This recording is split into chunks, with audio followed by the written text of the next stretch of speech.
Welcome to Slaughterhouse Stories. I hope you enjoy the story I have for you tonight. The doll. I gave her the doll on her birthday. She loved it at first and told me it was so beautiful, that its hair was so soft and the dress was so pretty, she wouldn't let it out of her sight for days. Through the daylight hours, she set it on the table so she could see it while cleaning the house. And at nighttime it sat next to the bed, watching us sleep with big blue unmoving eyes. But my daughter's love for the doll soon changed. Soon I noticed something was bothering her. I asked, of course, but she wouldn't tell me at first. Said she was just being silly. I could notice it day after day. She became more reserved towards me until I couldn't take it anymore. I pressed her, told her she would tell me what was going on right now, or I would drag her to a doctor.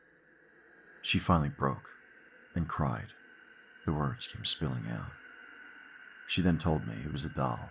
It scared her. She told me she had the feeling it was constantly watching her. Sometimes it even seemed like it moved. This worried me, and I went to take a look at the doll.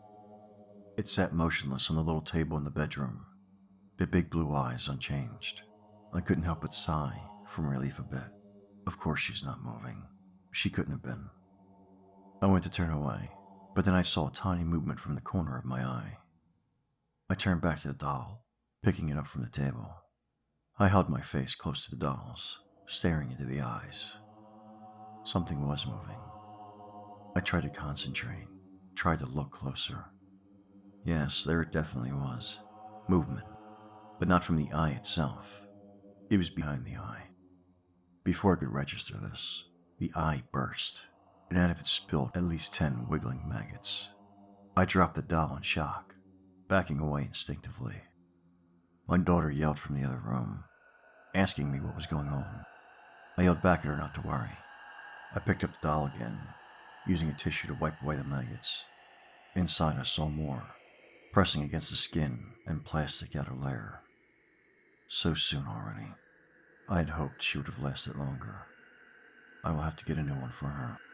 Maybe keep it alive at first. That way, it'll last longer for sure. While I throw away the old doll, I think about how my daughter always says she loves the thick blonde curls of little Katie down the block. Doesn't she also have blue eyes?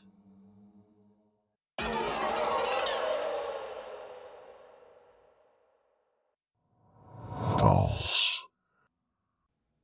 I haven't always been scared of dolls, but recently, they've been getting on my nerves. It's like they can read me. It started out with a prank. My father would set the doll in my room to scare me. I brushed it off as harmless, just bring the doll back to him and going on with my day. Since then I've moved out and I live on my own. I refuse to have any putrid dolls in my home, due to my everlasting fear of them. Everywhere I go I see them.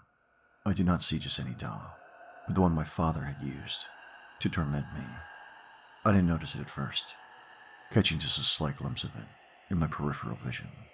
When I first started to see it, it was on a park bench, or sitting in a coffee shop. But then, it got closer.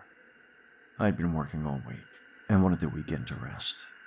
Friday night I get home, walk in the door, glance around as if it were a ritual, and continue after noticing nothing out of the ordinary. But then, I noticed. Stuff was misplaced. Stuff went missing.